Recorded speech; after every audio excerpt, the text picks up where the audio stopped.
৫ ওয়াক্ত নামাজও উনি ঠিক মতনভাবে পড়তেছেন। আমি ওনার সাথে নামাজ পড়ছি। উনি ইমামতি করছেন। উনি শুধুমাত্র বাংলাদেশের একজন প্রথম সারির এবং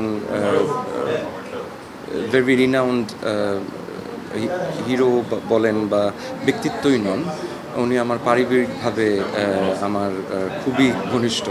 তো প্রথম দিন থেকে যখন আমরা এই বিষয়টা জানতে পারলাম, এখন তো আসলে এটা আর লুকায়িত নাই যে এইটা একটা ব্রেইন টিউমারের একটা স্টেজ, এবং যেই জায়গাটায় brain tumour, it is very difficult to reach on that spot. তো তারপরেও উনি যখন সময় মতন ইংল্যান্ড গেলেন, ইংল্যান্ডে একটা ছোট্ট অস্ত্রোপচারের মাধ্যমে সেই জায়গাটা থেকে যতটুকু সম্ভব ওটাকে কমিয়ে নিয়ে আসা হয়েছে, এবং পরবর্তীতে সেই জায়গায় টার্গেটেড বিভিন্ন কেমোথেরাপি এবং রেডিওথেরাপি দেওয়া হচ্ছে। তো বর্তমান অবস্থাটা যদি আমরা বলতে চাই, সেটা হচ্ছে এটা একটা স্ট্যাটিক স্টেজে একেবারেই নিয়ন্ত্রিত অবস্থায় আছে। আমরা ঠিক কমেন্ট করতে পারবো না যেটা খারাপ হচ্ছে বা এটা আরও সামনের দিকে এগোচ্ছে। আলহামদুলিল্লাহ, দ্য ট্রিটমেন্ট ইজ, আপনারা জানেন, বিশ্বের সবচেয়ে ভালো ট্রিটমেন্টই উনি পাচ্ছেন।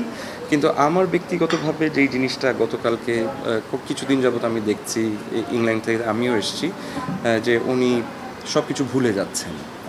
আমি এটা নিয়ে ছোট্ট একটা কথা বলতে চাই যে বেসিক্যালি আপনারা যদি কেউ ওনার সাথে আলাপ করেন, ওনাকে যদি ধরিয়ে দেন, উনি কিছুই ভুলেননি, ওনার সব কিছু মনে আছে। ওনার একটাই প্রবলেম, সেটা হচ্ছে কোঅর্ডিনেশন অফ স্পিচ।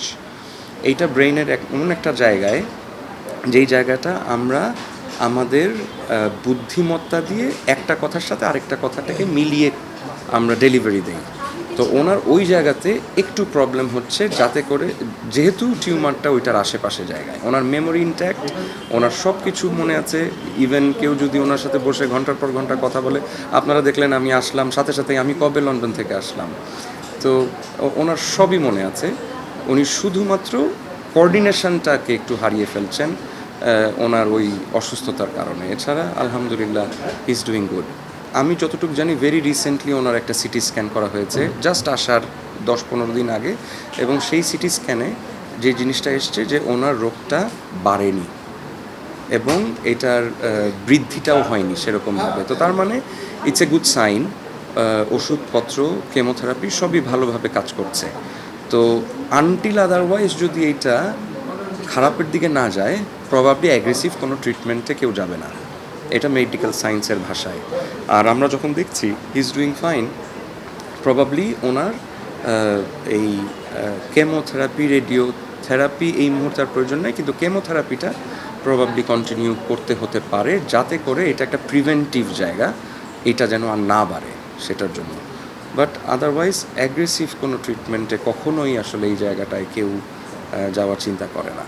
উনি ওনার জীবনযাত্রা, চাল চলন, ইভেন ৫ ওয়াক্ত নামাজও উনি ঠিক মতনভাবে পড়তেছেন। আমি ওনার সাথে নামাজ পড়ছি। উনি ইমামতি করছেন। হ্যাঁ, তো ওনার খাবার দাবার কোনো কিছুতেই কোনো বাধা বা কোনো সমস্যা নাই।